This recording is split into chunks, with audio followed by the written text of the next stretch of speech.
Aloha everyone, my name is Pia Arboleda, Center for Southeast Asian Studies Interim Director. Good afternoon from Hawaii, good morning to those in Southeast Asia, and good evening to those on the US West Coast. Welcome to the CSEAS Lucy webinar series supported by the Henry Luce Foundation. This series is designed to connect scholars and practitioners from the US and Southeast Asia, providing a platform to share knowledge and foster new collaborations.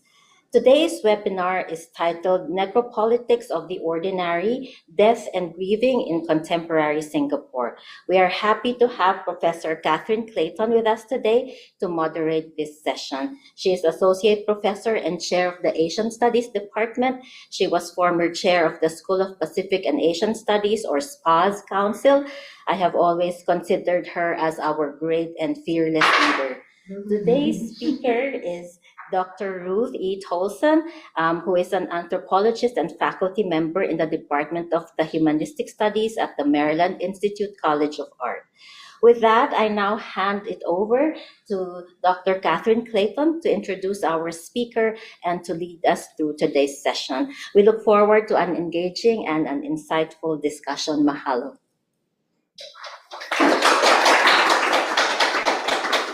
Thank you, Pia.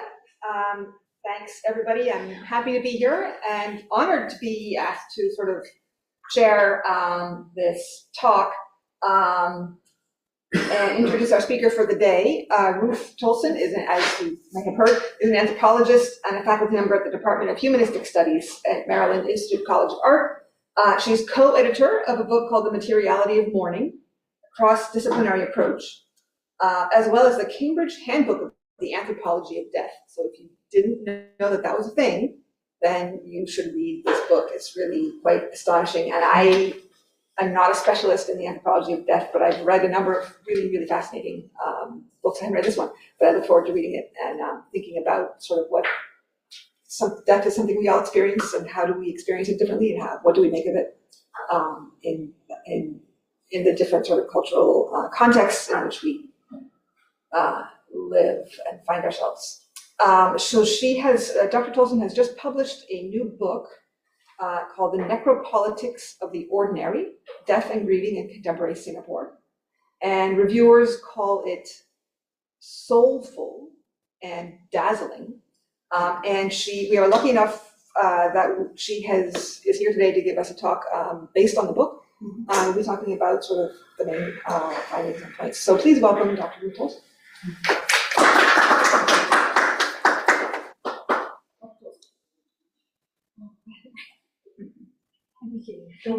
Thank you. Thank you so much for this warm welcome, and thank you to the Center Southeast Asia Studies for hosting me. I'm so glad to be here. This is not my first visit to the University of Hawaii at Manoa. It's lovely to be back. My first visit was for a National Endowment for the Humanities Institute back, I think, in 2018, which was also on Southeast Asia, in that case on colonialism and its legacies. As was mentioned, I'm here today to share with you really a chapter from my new book, Necropolitics of the Ordinary, Death and Grieving in Contemporary Singapore. And I'll share now, and I'll share again at the end, the book cover, because there is a promotional code if you'd like to get it at a discount from University of Washington Press. Discount is always a good thing. When we think about necropolitics, about the political manipulation of dead bodies, then I think we tend to think about a particular sort of dead. We think about the dead bodies of political leaders, for instance, the preserved body of Mao, and how his preservation tries to show the continuing relevance of his ideological regime. We think about the war dead. We think about the dead who are recovered after genocide. But the point of this book is that the political manipulation of dead bodies is not something that only happens at these moments of conflict. It is not something that only happens to the famous dead. It is something that happens to ordinary people who live and die ordinary lives and deaths. And it happens in stable, secular states, like in this case, Singapore. For multiple years, beginning in 2003, I've worked in Singapore in funeral parlors, in cemeteries, in crematoria. There are two ways that we see political action in the Singaporean deathscape. First, and I discuss this in the book, in the mass clearance of cemeteries. Many of you may know that in Singapore, the state has announced that it intends to destroy every cemetery but one. Almost all Singaporean Chinese families will get the letter that says, go and dig up your dead. For anybody, that would be deeply distressing. For these families, it is even more painful because it is to destroy not just memory, not just to disrespect the dead, but some believe to destroy future hope. So that's one part of the book. But the part that I'm going to share today is even more ordinary, more everyday. And that is what happens in Singaporean Chinese funeral parlors and in funeral ritual. What funeral ritual looks like here has been transformed almost entirely in the space of a generation. My questions, how does that happen? And why? Why do people decide that some elements of ritual should be discarded? They just don't work anymore, too traditional, that's not me. Why do people hold on to elements and say, this is what we must retain, this is what matters most? And where is the state in this? So, let me begin. The material that I'm sharing today is about a particular topic. It's about a particular moment when the politics gets in unexpected ways. It's centrally about the corpse, on the one hand, and the creator of that corpse. In this case, one particular embalmer, a young Singaporean Chinese woman called Lavender, girl mortician, she would label herself. It's about the gift of death that she gives, recreated, and everything that it means. Usually, just to give a note, usually I share lots of photographs in the presentations, but given today's topic, I'm just going to share some general images from my field work. There won't be any pictures of dead bodies. So let's begin. I begin with a quotation from Lavender. Why do I do this? The way someone looks in the casket, peaceful, restored. The fact that the family don't have to see all that, all the mess. So that when the family asks, can I see her? I could say, yes, that's why I do this, to give the dead back. That's my gift. But isn't a corpse an unusual gift, don't we think? Isn't the backroom mortuary, that familiar decor of porcelain and tile and fluorescent light, a tidy scientific venue for the witless horror of mortality? Isn't that an unexpected sight for the enactment of binding sociality? So, in this chapter, I'm leaving behind the cemeteries that are being raised all over Singapore. I'm leaving behind the disquieting reappearance of the exhumed long dead, and I'm turning instead to the day-to-day business of dealing with death. In tiny Singapore, perhaps 50 people will die each day. It's a small number, it seems, but it's in line with other wealthy countries with aging populations. Where do these bodies go? Well, they go far from old cemeteries like Bukit Brown with its cracked headstones caught up in a tangle of green. They go further still from places like Orchard Road with its shopping malls and opulent hotels and the opulent casinos of Merino Bay. They go to a hidden world of everyday death. And I'm going to begin there with the mortuary's everyday rhythms, with the repetitive ordinariness of funeral life, with bodies in backroom mortuaries, and with people whose task it is to tend to them. Because in the necropolitics of the ordinary, this is the ordinary. Now, as I mentioned, this is a book that is about the state and the ways that it operates. But at first, Singaporean mortuaries and funeral parlors do not seem to be politically charged. These are places of routine, places of boredom, places of waiting, at least for those who work there, if not for those who grieve. Singapore's humble funeral businesses in Singming Lorong, Lavender Street, Asiris, Tapaya, and Geylang, with each business working in its particular practice ways, these could not seem more distant from the raised cemeteries.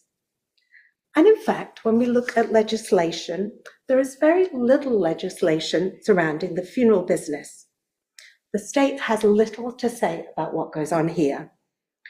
There are surprisingly few laws to regulate the treatment of the newly dead. And the regulations that do exist fall squarely within the remit of public health. There are rules, for example, on the storage of fluids drained from corpses and the disposal of morticians' gloves. They're all to be treated as medical waste. There are laws on the import of embalmers' chemicals, deemed controlled substances with the custom permits required. There is legislation on ventilation needed for rooms in which workers might breathe formaldehyde-fumed air. But there are no laws to determine how funeral rituals should be performed, beyond those that mourners must get a permit if their funeral tent is to spill over onto the sidewalk. And of course, no state, we would think, could dictate how families grieve. Instead, I suggest that there are choices bereaved families make, decisions as seemingly insignificant as the degree of curve of a casket lid, the number of days of a wake, the color of a silk funeral drape. There is a politicized narrative that can't be read. How Singaporeans should live and love, the languages they speak, how they imagine their histories and their identities. These things that the state has tried to legislate for the living spill over into death and the afterlife. How does that happen? Well, it happens, I suggest, not in the form of top-down policy. As I mentioned, there's little of this, but in the relationships that are possible only here. A three-parted relationship between the bereaved, the death worker, and the dead.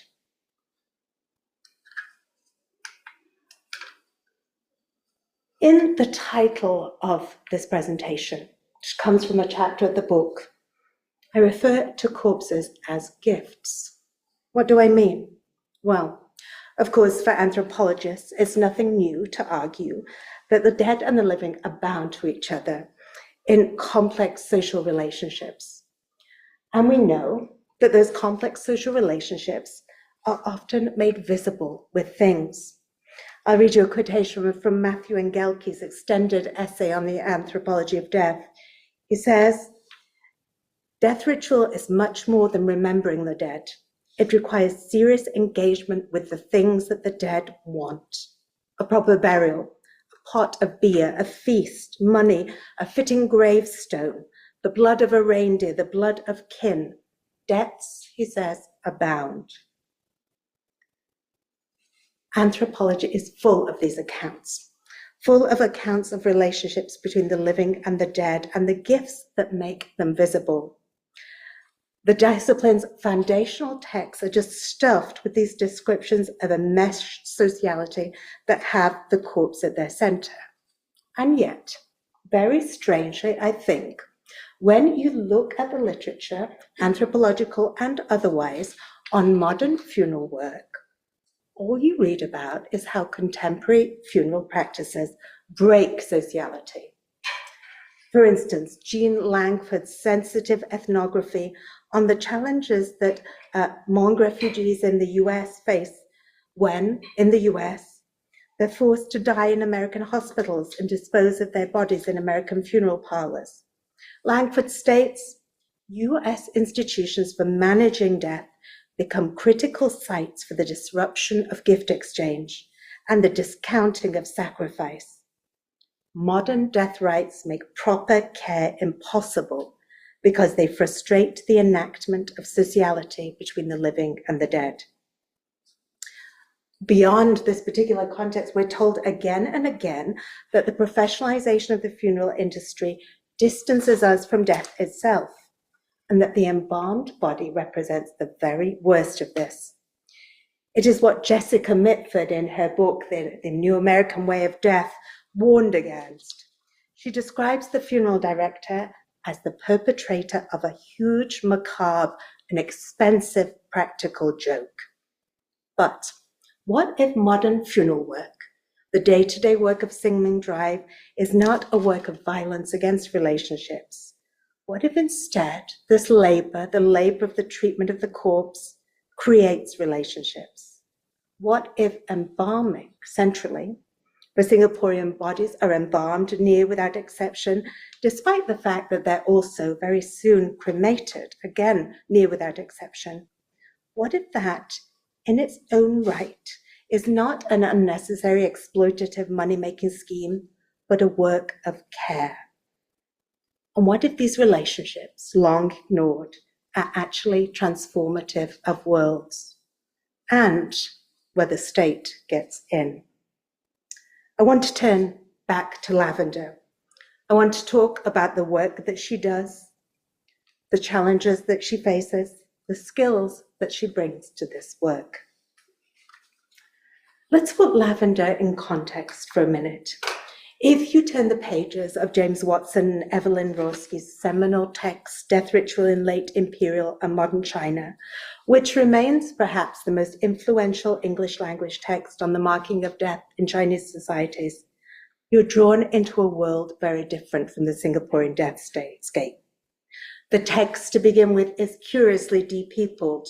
There are no Lavenders with her overseas training and mortuary science degree, no young death workers reimagining the business as a service industry like any other.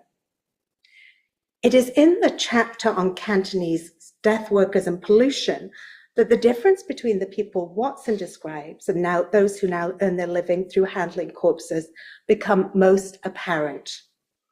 Watson describes these men, and in this case they are all men, as the lowest of the low, as living ghosts. Even to utter their name is a curse. The source of their degradation is contact with corpses. Corpses emit killing airs, he says. And what he wants us to understand is that above all, pollution is social. It is exclusionary. It renders the death worker beyond the pale of normal human interchange. Now, Watson's account is drawn from fieldwork in the 1960s and 70s. His account remains, strangely, I think, the most often cited. Let's think about Lavender. How different is her world? So Lavender's decision to become a mortician was a matter of choice. It was, she says, in some ways also an act of rebellion. Lavender told me that she'd known since the age of 12 that she wanted to do this. It's a way to operate on people without being a doctor, she told me, and here, well, being a doctor is just too cliche. It would have made my parents too happy. Her first awareness of the funeral business came when, as a child, she was intrigued by what looked like an open-air medical clinic, which had set up on the void deck underneath her apartment. Lavender pulled up a chair to watch through the window. She watched a person she presumed was a doctor at work. He was working on a sleeping old man, partially covered by a sheet. She did not realize at the time that the doctor was an embalmer and that the old man was dead. She remembered the day most clearly because of her mother's reaction. Her mother had caught her looking and had smacked the back of her legs until they smarted. She said, "My cosmopolitan, educated mother," shouting a tangle of things about how the body of a child is vulnerable to being occupied by the wandering spirit of the newly dead. It was really strange. Lavender, she said, was always that kind of weird kid. I quote, "the kind to poke the dead lizard with a stick." In later memories, she described watching the embalmer at her grandfather's funeral, again working beneath a sheet on the void deck. She was curious about how he crafted an embalming kit with garden hosing and a bicycle pump, and swirled vinegar-fumed chemicals in a bucket. What she recalled most was the quietness and his care. In contrast to the hot and noisy of funeral preparations, he worked alone in an oasis of calm. While her remaining grandparents and parents were distracted in ritual, she chased away bent-tailed cats that had gathered to lap her grandfather's blood where it had pooled into the storm drain. The minute she turned 19, she flew to New Zealand to begin her degree in mortuary science.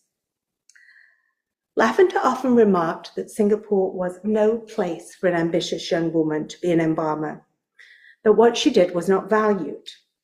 People here, she said, will never treat me like a professional. They forget that I have a degree in mortuary science. It was more than that. No matter how many times she washed her hands, her parents asked that she did not touch her infant sibling with her dirty hands. Occasionally, in the mortuary, with her face covered with a plastic protective mask, her head bowed, we would talk. She told me about her first boyfriend. They'd started dating in junior high. It was cool, she said, not the kind to believe in these things, not patang. Patang is a Singlish word from the Malay meaning superstitious. We were just kids at first, she said, but, I really did love him, and I thought he loved me too. He was my first kiss, first everything. Her first semester at mortuary school in Auckland, her peers thought her aloof, but really she rushed home just to take his calls, her life structured by the difference in their time zones. She was worried by the distance she felt. When she returned home from her first semester away, he said that he could smell death on her. Crazy, right, she says. Imagine someone like him believing something like that. It really irritated me. Treated right, she said, the dead smelled really good. I'd wear that embalming disinfecting spray as a perfume. It's really lemony. And Lavender's time in Sin Ming Drive was to be brief. Not long after I left, she returned to Singapore. She returned to New Zealand. In her second semester in New Zealand, when she went there still nursing her broken heart, she'd unexpectedly fallen in love at mortuary school. Hamish and Lavender had exchanged glances across the cadaver, their hands first touching as he passed her a trocar hook and guided her to pierce it through the abdomen to pump embalming fluid into the body's cavities. She had not thought he would wait for her when she had to go back to Singapore, but he did, and they kept their relationship alive, flying back and forth. After a year apart, Lavender moved to New Zealand. Not long afterwards, Hamish proposed. She married young in a short white dress with a flower crown. The body embalmed. There is not much written on corpses like this. Corpses that rest somewhere between object and human subject. Bodies whose putrescence has become the subject of human will. This is common, I've noticed, in the existing literature on death. There is an emphasis on materiality that turns out to be anything but. Think, for example, of Catherine Verdery's book, The Political Lives of Dead Bodies, perhaps the foundational text for the study of necropolitics. Catherine Verdery's first point is that the materiality of the corpse matters. I quote, "Bones and corpses, coffins and cremation urns are material objects. Most of the time they are indisputably there."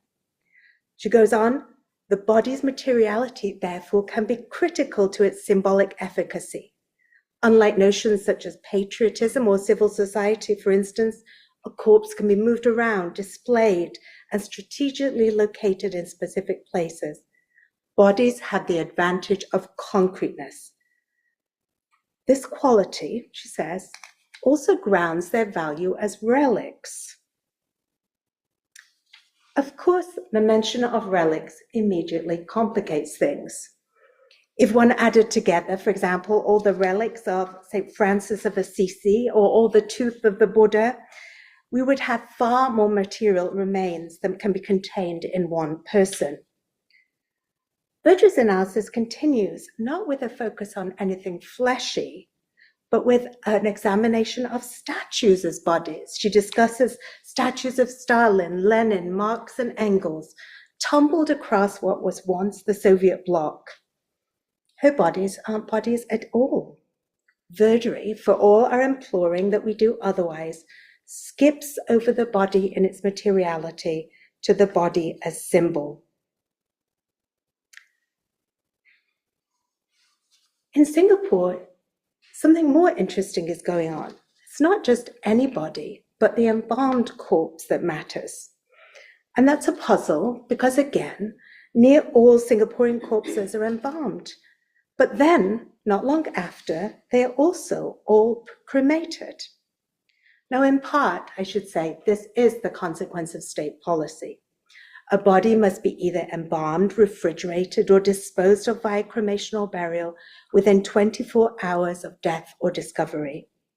And given their cramped quarters and the strong preference for embalming, none of the Singaporean independent funeral parlors have body refrigeration units. The preference for embalming also rests on the fact that the body is always viewed.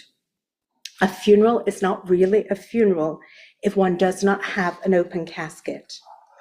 A death where the body is not recoverable is considered the worst death of all. Again, this emphasis on viewing the body is intriguing in part because it runs counter to trends in many other modern late capitalist societies, in both Asia and elsewhere, where the open casket has near entirely fallen out of favor. Why then embalm? What is it the embalmed corpse makes possible? There is much that we can briefly gloss here, and much that I talk about more in the book. One could argue, for example, that embalmed corpses articulate the complex politics of Singaporean nationalism as clearly as Verdery's tumbling Soviet statues ever did for their places. To be Singaporean Chinese is to embalm. It's the very thing that sets these dead, and therefore their living, apart from Singaporeans of Malay descent who bury, and those of Indian descent who cremate but do not embalm. The embalmed body and its viewing is the signifier that has replaced elaborate permanent burial, which was once the marker of Chinese death. But I think, too, that things don't quite work like this.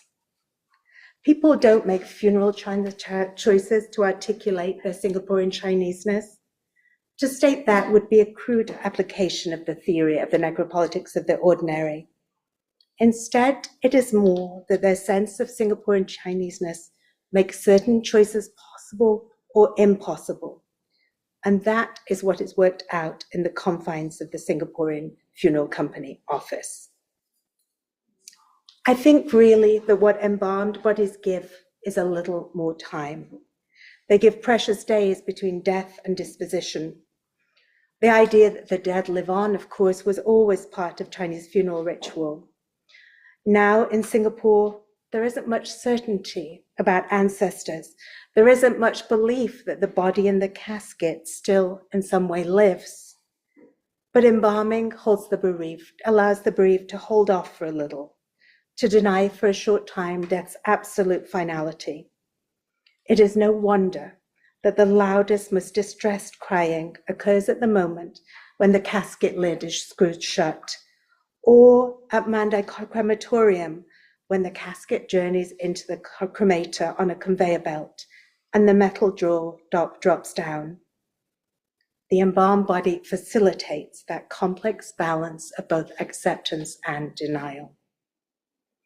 Centrally, it is the mortician's skill that enables the relationship between the bereaved and the dead. It allows the bereaved to see their dead, to touch them. It is the gift of a period when the ugly reality of death can be briefly denied. Mortuary ritual is always, I would suggest, an act of care for something in the place of someone. And the something here is the embalmed corpse, made through the mortician's careful work. The embalmed body is a substitute, but it is also always an inadequate one, no matter the mortician's skill.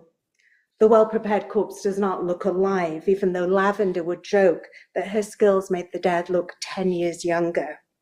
It looks better, though, better than the mutilated corpse on the steel table at the coroner's office, better than the stiff corpse found in bed, tongue protruding, eyes wide open, better than the thin corpse wasted by illness, better than the contorted corpse racked in pain. Lavender wanted death as she made it to be what the bereaved would remember. But Lavender's work wasn't always valued. Her gift wasn't innocent. Let me tell you more about the complex sociality around the corpse, and particularly the things Lavender knew and the things she must hide. What Lavender knows. These are the things that Lavender knows, that soon after death the skin takes on a pallor, the eyes glaze and the pupils dilate, filling what was once color with dark, like a dumb sheep eye, says Lavender. She knows that as the eye dries, a brown mark appears which crosses the eye, crosses the white sheath of the cornea, another sign that death begins in the eye. She knows that rigor mortis begins with the eye too, then progresses to the face, the lower jaw, the limbs, then the trunk, lastly affecting the legs and feet, and that it leaves the body, perhaps a day later, in the same order as it appears. She knows that putrefaction first makes itself visible with the appearance of a greenish discoloration on the right lower quadrant of the abdomen, the area of the cecum, where the ileum meets the large intestine, forming a pocket of filth. She knows that the larynx and trachea will decay first, followed by the stomach and the small intestines, and that the non-pregnant uterus will be last. Lavender has the knowledge of a surgeon. She knows the structure and placement of each organ, the positioning and thickness of every artery and vein. She knows that congested arteries resemble a mat of roots, that the heart is a red bell bloom. She knows how to worm and hack in a purple wilderness. She can look instantly at a case and know whether this is a 1 or a 6, arterial or hypodermic, referencing the number of arteries that will be exposed and raised, through which embalming fluid will be pumped.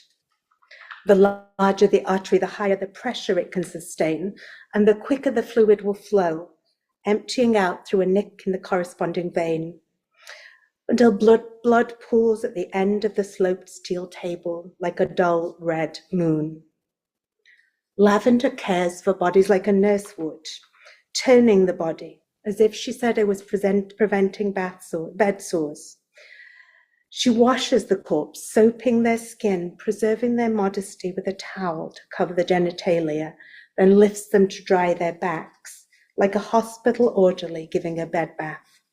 She flexes, extends, and rotates the head, neck, and limbs, breaking rigor mortis with the skills of a masseuse. She assesses each part of the body, checking the perfection of its perfusion, the completeness of the embalming fluid's penetration, looking, touching, tapping. Like a manicurist, she holds the corpse's hands, filing nails and massaging in cream to return the skin's elasticity and push embalming fluid into every finger and toe. She knows that the skin of the hand and foot might slip, coming away in her hand like a glove or a stocking. But Lavender knows that there is brutality in this care.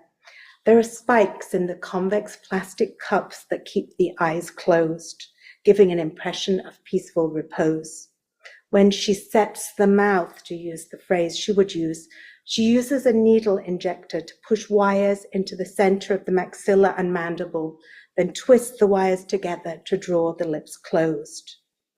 In order to pierce the organs to fill them with cavity fluid, she inserts her trocar with such force that the body on the table leaps. Lavender knows the secrets that families hide. She knows the secret the bodies hide.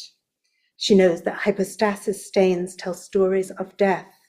Cherry red for carbon monoxide poisoning, Ferrari red for acid, burnt sienna for nitrate, cobalt blue for potassium chloride, and violet for asphyxia.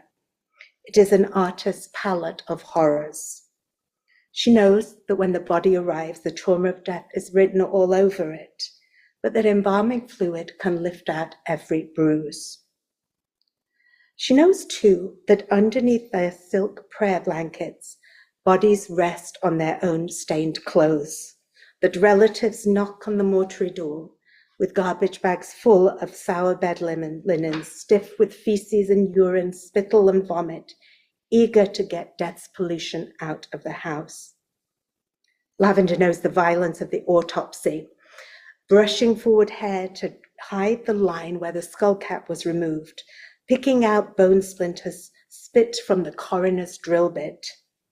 She knows that the coroner uses orange wax thread and careless stitches that she will take care to unpick, replacing them with hidden internal stitches like those used by a plastic surgeon. She knows that in the coroner's office, the organs and viscera, having been removed, observed, and weighed, will be stuffed back into the body haphazardly. So when one opens the chest, you find the intestines up at the throat, a string of feces-filled sausages. She knows that each coroner differs in the degree to which they mutilate the corpse. So she has come to recognize each one's work. That Indian doctor, she says, Dr. Gupta, she's a butcher. So why do I do this? The way someone looks in the casket, peaceful, restored, that's my gift, to give the dead back. Let's draw things to a close. How do these pieces fit together? Relationships and the complexities of corpse sociality. Let's return again to the older literature on pollution. For all it might seem out of place in what is often called sterile Singapore, we're offered one way of reading what is the heart of this disdain. It too rests on relationships. Lavender's words, that's why I do this, to give the dead back, that's my gift. If anthropology teaches us anything, it is that gifts are complicated. This is Anthropology 101, what Marcel Mauss, nephew of Durkheim, taught in his seminal essay, The Gift. Drawing on Bronislaw Malinowski's Argonauts of the Western Pacific, Mauss writes of societies bound together through exchange. Trobriand men conduct kula. They build canoes in which to voyage from island to island, loaded down with necklaces and bracelets of shell. These items, necklaces and bracelets, are ceremonial rather than practical. They hold with them the history and power of every man who ever held them. Their circulation binds together this archipelago society. The gift is a total system. It keeps peace, it settles relatedness and sets obligation. It facilitates marriage and trade. It's imbued with magic. But gifts are far from benign. They come with obligations to give, to receive, and to return. So forceful are these latter two obligations, to receive and to return, that Mauss declares that to refuse a gift is tantamount to a declaration of war. Gifts, even corpse gifts, make relationships visible, but what they reveal above all is the relationship's ambivalence and asymmetry. They are terrifying mechanisms of the everyday politic. Their participants wrapped together, caught in an asymmetric wrestle for power, tensely bound to each other through time. The corpse as a gift is never straightforward. Even as Lavender gives, there's much that she is forced to keep. As she reveals her 10 years younger corpse, she simultaneously conceals brutality, nakedness, and shame. She knows the full blood and sap of life, to borrow Weber's phrase, but this is knowledge that she cannot share, cannot give away. The cycle of exchange that is made visible by a corpse is again, in Mauss's terms, a total system, in that it structures every element of Lavender's life. Her life beyond the mortuary, evident in the fact that her parents forbade her from touching her siblings, that her mother worried, I quote, that no good Chinese boy would ever love her, for after all, who would want to put a ring on those smelly hands? The older literature on pollution, too, would suggest centrally that the body makes relationships visible, relationships that should be circuits. The relationship between the living and the dead is ideally one of exchange. The bereaved, in performing ritual, in caring for the dead, take on pollution, transforming the dead loved one into an ancestor. And the ancestor, in turn, provides them with benevolent fortune. Death workers are polluted, you might think, because they're compelled to take on this pollution of the dead, but they receive nothing but money for their actions. It is payment that blocks the cycle of return. It commodifies what should never have been commodified. It disguises the fact that death workers, like Lavender, act as daughters and sons.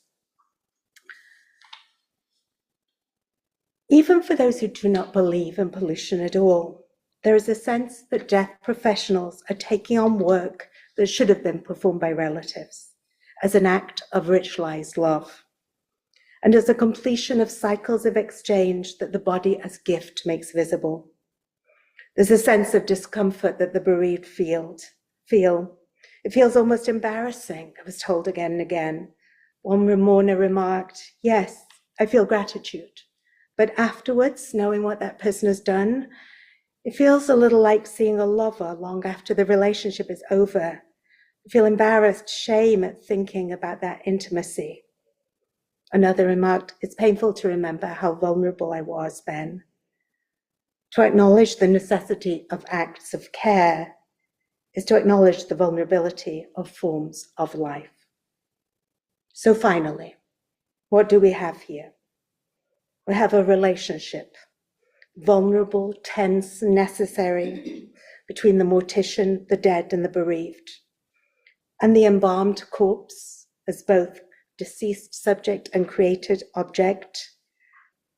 It, as gifts always do, cannot help but make relationships visible. Thank you.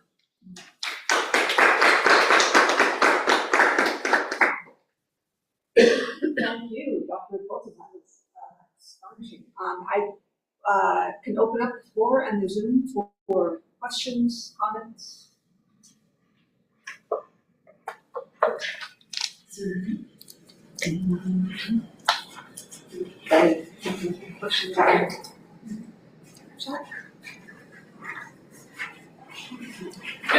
I know that with today being Lunar New Year, and Happy New Year to everybody who is there.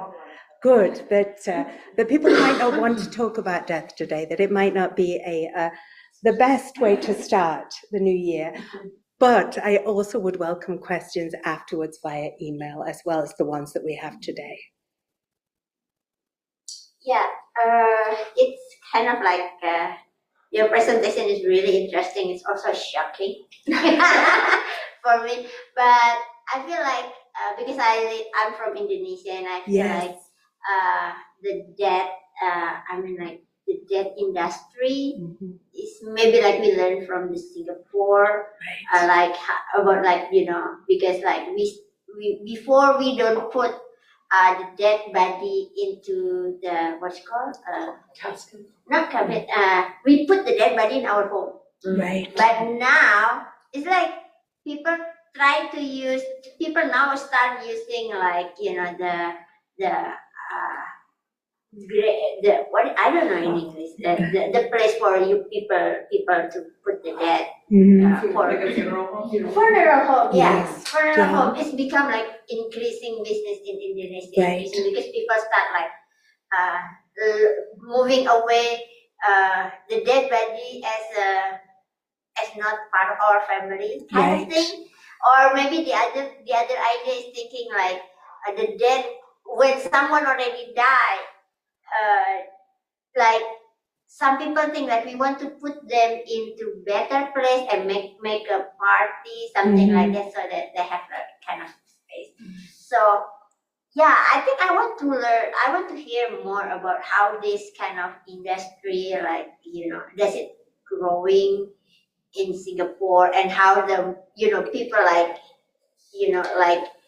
Lavender, like looking at this industry, do they see this like this is like kind of like still like the faith things, like okay, I'm still like serving people like the way we used to do, like we do like dressing the dead body, we clean the dead body, we put in the coffin, we take to the for the graveyard, but like how does it happen in the Singapore, in the everyday Singapore, and how the government regulate like this kind of death ceremony, funeral? You didn't mention you didn't mention that, like that the government is not really mentioned, but how does it, the regulations in Yes. everyday Singapore? Thank you. That's several really rich things to think about here. First of all, if I could say, it's interesting that you bring up the example of Indonesia, because one thing I'm really interested in is comparisons of particularly ethnic Chinese death ritual across Southeast Asia. Because one thing that I noted pretty early on was in Singapore, when people would talk about a highly elaborate funeral, perhaps a very expensive funeral, very rich, elaborate, then they would describe it in two ways. They would either describe it as Taiwan style, which it is not like funerals in Taiwan, but it would Taiwan, or they would describe it as KL style, or as Jakarta style. And I was really intrigued by these labels, and why particularly looking at Kuala Lumpur, people were like, Kuala Lumpur is, the place for the best Chinese death ritual. And what I think you have there is that all these labels are suggesting, on the one hand, there are these interconnections, and a lot of the companies that own the big columbaria where remains are kept in Singapore also own other places in Indonesia and Singapore. So there's actual connections, but there's also ways of talking about ideas and identity. Because what I worked out was that when people were saying, oh yes, this is Taiwan style, or this is KL style, they were talking about an expression of what they felt was an authentic Chineseness that was entirely disconnected from the Chinese mainland, which in Singapore has always been problematic, and with new generations of migrants coming from mainland China has become increasingly problematic. So it's a way of talking about this is what it means to be Chinese and to die and perform funeral ritual in a Chinese way, but there was disconnected from that and labeled in other ways. So that's interesting. When we talk about the development of the funeral industry, that too is fascinating because it is so quickly changing. I think we sometimes imagine that ritual, and particularly death ritual, is this conservative thing, very, very slow to change. That is not the case. I first went to Singapore in 2003. I wasn't really working on death ritual then. I began working on this again really in 2012. But each time between 2003 and 2012 and now, feels like almost everything has changed. So you have this really quickly changing thing.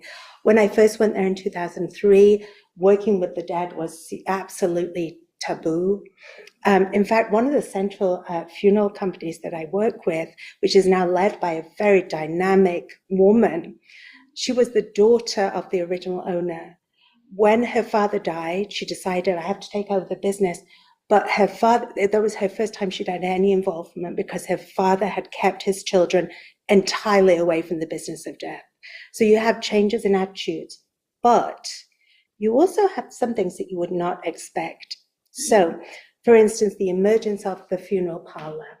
So now a lot of families choose, rather than having their dead in the void deck, the empty area underneath the HDB flat, or a funeral on the street, this public funeral, you would have it in these small funeral parlors that you hire.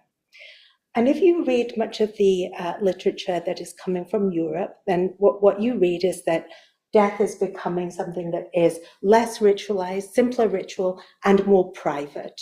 Simpler and more private. And that ideas about pollution have entirely gone. And yet, you look at what kind of funerals happen always in funeral parlors. They are the funerals that are the most polluting of all. So the funeral of somebody who died as a young person before their parents, the funeral of somebody who committed suicide, the funeral of somebody who drowned. So those funerals which are for bad deaths happen in funeral parlors, not because belief in pollution has gone, not because people now want private, simple ritual, but because the funeral parlor is a space, because it is bound, that can more effectively hold the worst kinds of pollution. So you have changes, but the ideas that support them aren't always as you would predict. There is, and it's still, I think, work in the funeral industry is an unusual career choice, particularly for women, although there are more and more, but it is increasingly professionalized. There's a lot of focus on this being, not like it was in the past, professional service, uniforms, professional draping, that everything looks a certain way. I noticed, we had a lot of discussion about colors of funeral drapes. Used to be always that it was either yellow for Buddhist, blue for Taoist. Now everything is white. I said to my funeral director friend, why are you such a chromophobe, afraid of color? It's like, no, cleaner this way, looks better. So there are interesting small changes, and then, but whether they always link neatly to changes in ideas is an interesting question too. Yes. So I have a question, and also kind of like an exchange as well. Yes. Your title is about necropolitics, but you mentioned that the government has little to do with how the body has, how the family decided to preserve the body and embalm the body, and so within Singapore, because it's such a tiny island, and the space is very limited. So how, does the government has any control of where the funeral need to take place? And I would like to understand class differences between Singaporean Chinese, how long do they embalming the body? And also is this ritual more worshipping, celebrating? Because for example in Thailand, funeral lasts for 7 days. Right. We celebrate the death. That's we celebrate their legacy, meaning in life. So how does that play out in Singapore? What's the status of death and the ceremony in Singapore? Yes. Yeah. So let me, again, a really rich question. I think to take the last part, the last part first. This question of what are we doing at a funeral is a really interesting one, because there is disagreement. In that if you speak to younger people, and I'll come to the issue of class in a minute, but perhaps wealthier people, and definitely people who are Christian, because there's interesting religious divisions here, then you would very much hear, that a funeral is about closure for the living, it's about a celebration of life. And some of the funeral directors really try and encourage that. They say, let's, have, show photographs, share memories. This is, we are celebrating, this isn't just, a day in a life, it's going to be a life in a day. So very much that attitude. This is about commemoration. There are still some people, older funeral directors, older people, who think that what happens at a funeral is that you make ancestors. There is work to do. That through your ritual action, then what you're doing is you're stripping the pollution from the corpse that will allow them to go on to ancestorhood and so bless you. And so ritual does things, Ritual just isn't about remembering or, celebrating. It's doing things. And there's quite often discussion between groups of funeral directors about, particularly between older and younger, about, well, what does a funeral do? What's it for? I remember watching the funeral where it was of a woman who didn't have her own children, and her young nephew had flown in. He was based in mainland China. He'd flown in and he was performing the rituals. And he was really afraid, particularly at night in the street, and he's being told that he doesn't really understand what he's doing, and he's crying. But then at the end, the funeral director who was instructing him said, this is your bravest day. The work that you did for your aunt, this is remarkable. And yet other funeral directors said, that was really wrong. This boy, he didn't understand the rituals. This was spoken in dialect too, in Hokkien. He didn't understand Hokkien. He didn't know what was going on. His aunt had lived in Singapore for many years. He barely knew his aunt. What is going on here? So again, this question of what does ritual do and does it matter is not resolved. It's interesting. Class is a really important issue here, and particularly class as it is displayed through what language you speak. So the Singaporean, one thing that I argue in the book, and this is, there are multiple people who've written about this in Singapore far more elegantly than I will be able to, is that the Singaporean state has tried to legislate every element of the intimate life. What your family structure should be, how you should think about who you are, what your identity is, and the language that you speak. And these language policies have changed over the years, around the time of independence, there was a focus, first we'll have Malay as the national language, but let's have, speak English. And then there was in the 1970s, the fear that Singaporeans were becoming too Western, that they'd forgotten their roots. And so then they had, well, let's unify the Singaporean Chinese through the Speak Mandarin campaign. And one of the central, so this is about switching identity and thinking about where's people's allegiance, how do they imagine themselves through switching language. One of the central things that has been consistent in this is that the languages that Singaporeans came speaking, so dialects like Hokkien, Hakka, Teochew, were very much seen as unhelpful. They were the language of the working class, the language of the uneducated, and their languages. If you speak, standard Chinese, which is Mandarin there, then you can think of yourself as, I am Singaporean Chinese, yes, with Chinese ethnicity, but Singaporean loyalty. It's that identity. If you are a Hokkien speaker, then you still have ties to a particular place in mainland China.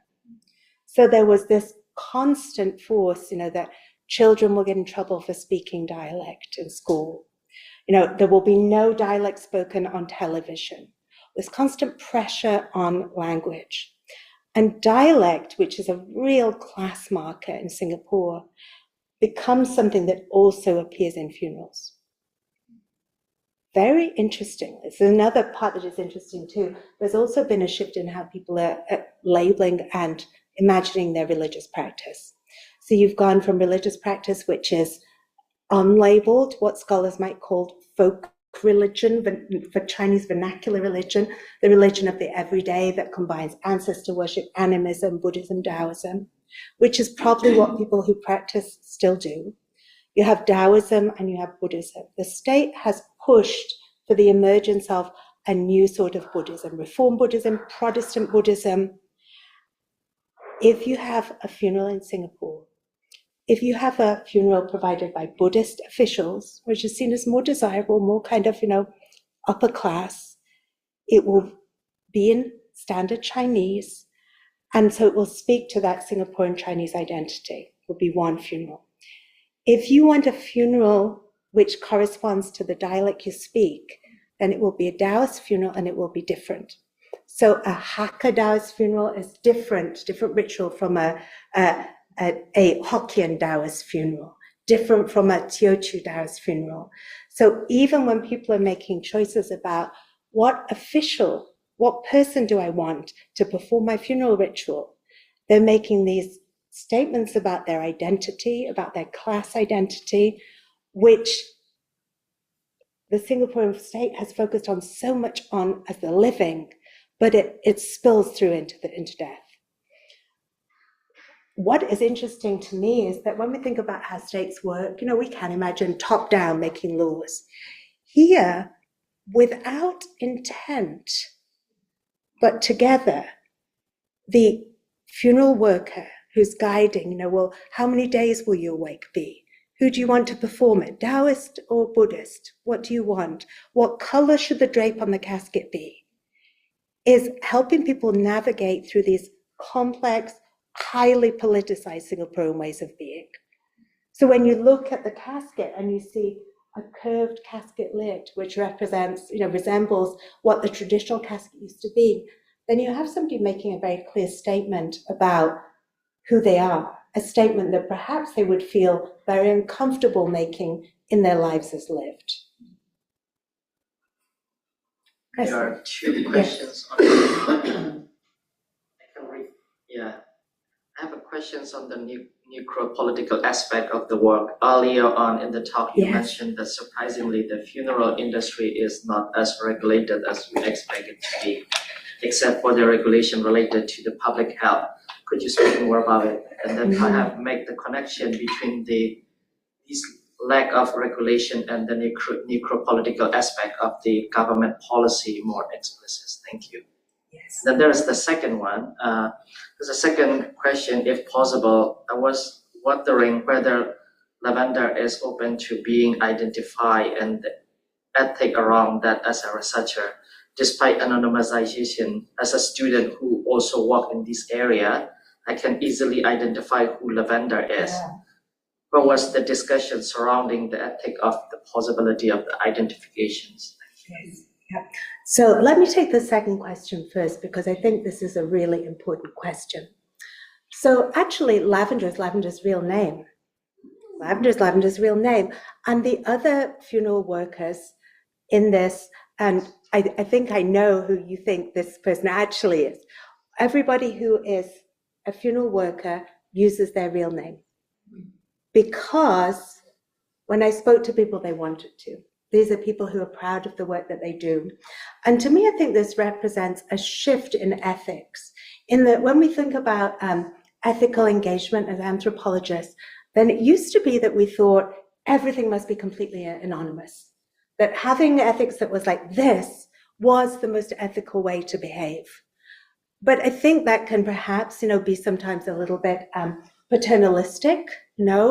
I know best what is you. I know what is best for you in the world. And so instead, what I've done is shared what I've written with the people that I've worked with multiple times, and in the beginning said to them, how would you like me to refer to you? And all of them said, not the families, but the workers, I want you to use my real name. I want to use the real business name. And so, yes, the business of death in Singapore is small, really small. And anybody who goes there and works there will know who these people are. And I hope what the book represents is the fact that the work that these people do is a work based on care,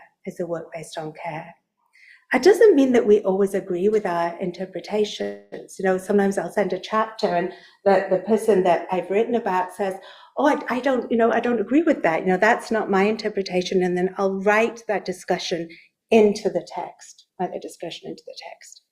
But I think that's a really important discussion. First question. So when we think about necropolitics, one of the things that I thought about a lot was, how do I talk about whether this is purposeful or not? Because there is a way that you can think about this as being highly purposeful. So you can say, for instance, that when the Singaporean state destroys a cemetery, then what are they doing? Well, they are fracturing that fragile tie between the living and the dead in a way that radically unsettles people and makes them easier to govern. And some people have interpreted it that way. I don't think that it is that straightforward or that purposeful. I don't. The other thing too is that when you think about, Singaporeans, there are some Singaporeans who are dreadfully affected by having to destroy their parents' graves, but they are a tiny minority. Most Singaporeans would say very practically, Singapore is very short of land. Housing for the living must be prioritized over housing for the dead. I don't much believe in ancestors. I don't know whether I believe in them at all. I actually want a simpler funeral ritual with less elaboration. So what I'm trying to get at is how these political projects still run through even lives of people who don't care about this, and still appear in funerals where people are making choices that they see as entirely detached from state policy, particularly these larger policies. But this question of, is it purposeful? I think quite often, no. Thank you.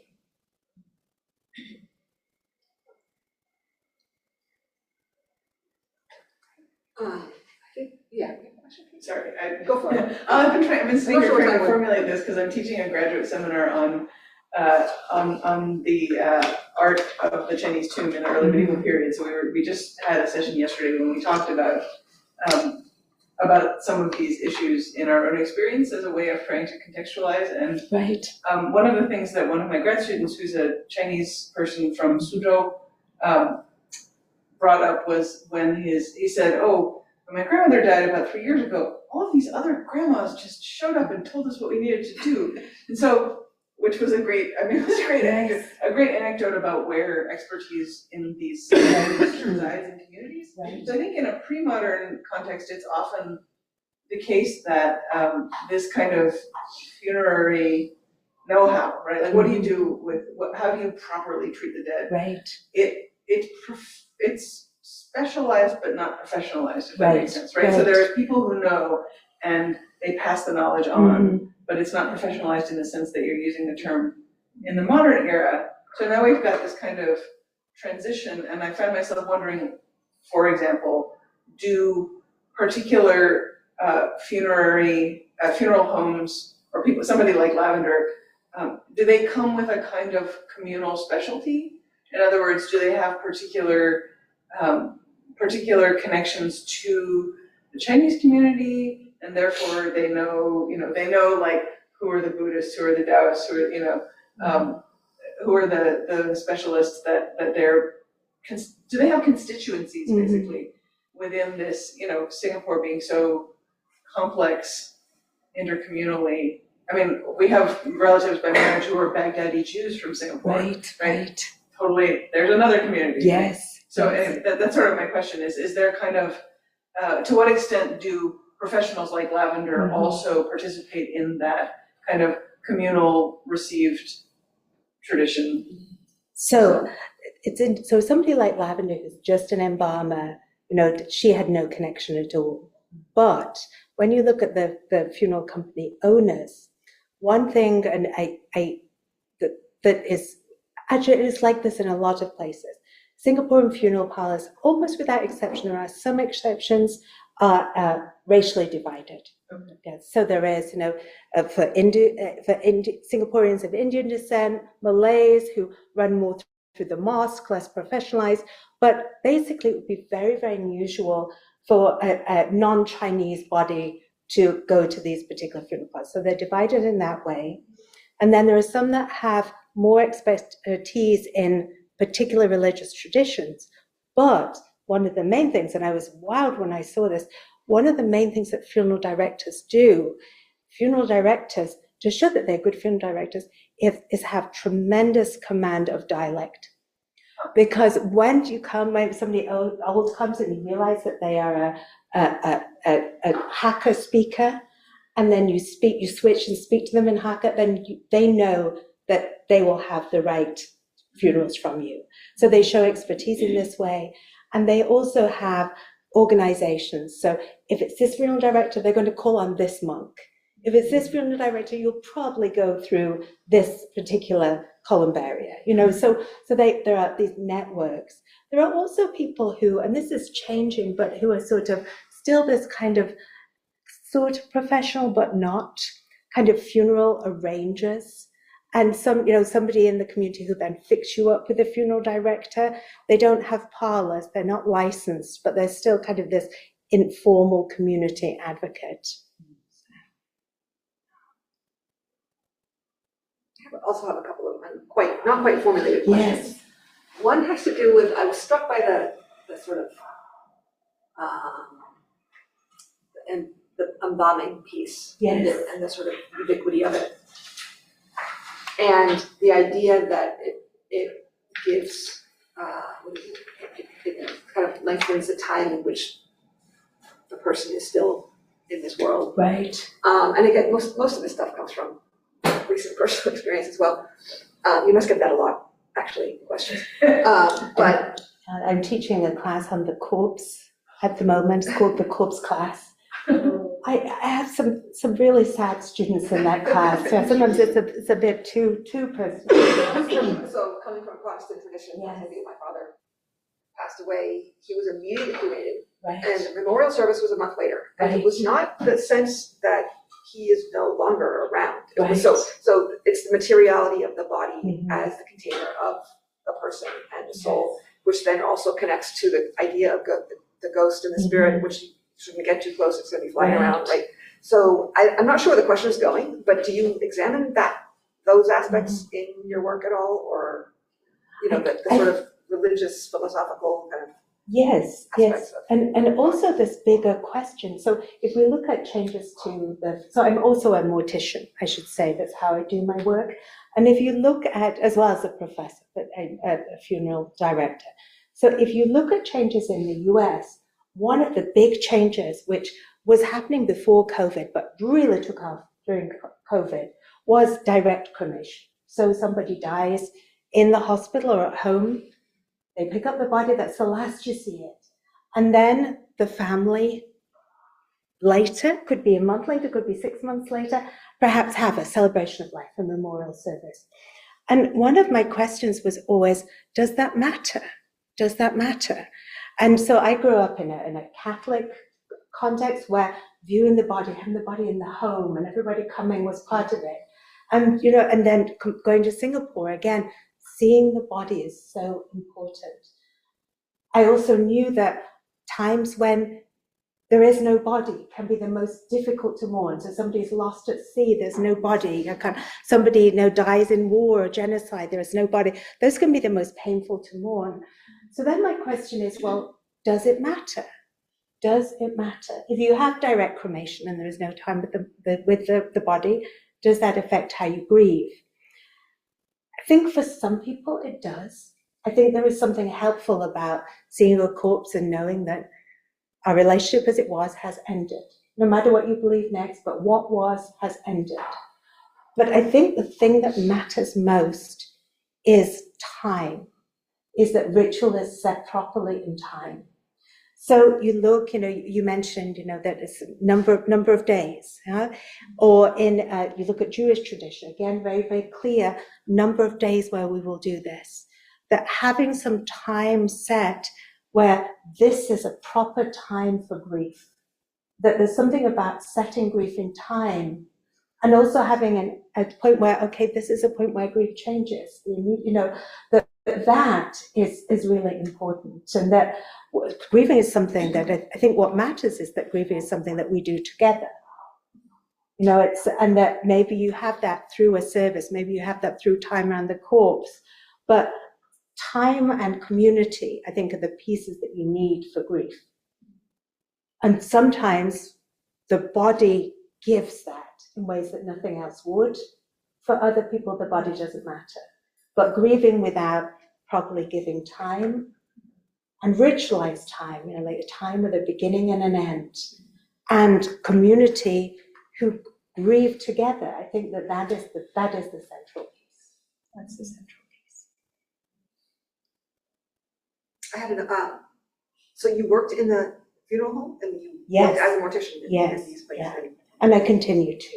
in Singapore. In Singapore and now in the US. Any other questions? I feel like I'll have more questions in like a week. Thank you for coming. Thank you for this kind audience here and online. And it's real lovely to be here. Thank you. Thank you.